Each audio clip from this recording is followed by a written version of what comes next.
millions of women in the US will likely lose their right to choose to have an abortion following a ruling by the Supreme Court there. Now, it has been a divisive move. Just take a look at this reaction in Washington, D.C.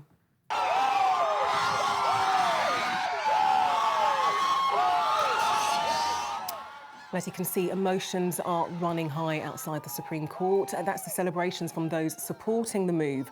But there were also anger from pro-choice campaigners. It had been a legal right to have abortions in the US for nearly 50 years now. But now states can choose to ban them. Anila Dami joins me for more on this. So, Anila, this has been years in the making, effectively. What exactly happened today? CL, this is monumental. Overturning the Roe v. Wade is one of the most dramatic reversals of constitutional rights in US history. It has an immediate effect, and the impact of that immediate effect of the ruling is that a half-century guarantee of federal constitutional protection of abortion rights has ended.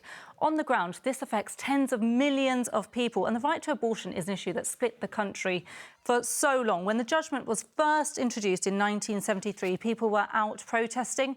Pro-choice campaigners argued their right to liberty allows a woman to decide what happens to her body.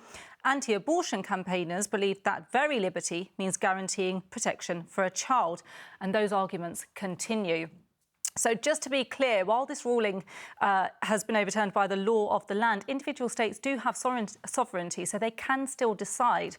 And there is such a thing as trigger laws, which affects 22 states, which means they can effectively ban abortion instantly. But other states can decide, as this US retired judge explains.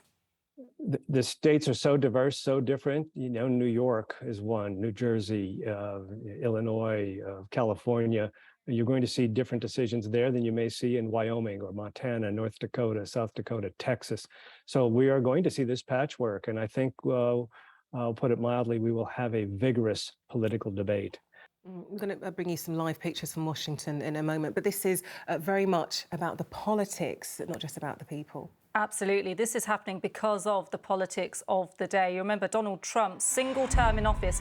He appointed 3 new Supreme Court judges with more conservative values. So they are now in the majority. That affects what happens today, even though President Joe Biden has made it clear he believes in a woman's choice to abortion. He'll actually be speaking on this later, with opinion polls showing 60 to 70% of Americans support a woman's right to have an abortion. It's likely we'll be seeing more protests, particularly because this is the first ruling that takes away more constitutional rights. So people will be wondering, what next? OK, Anila Dami, so much taken there. Thank you so much.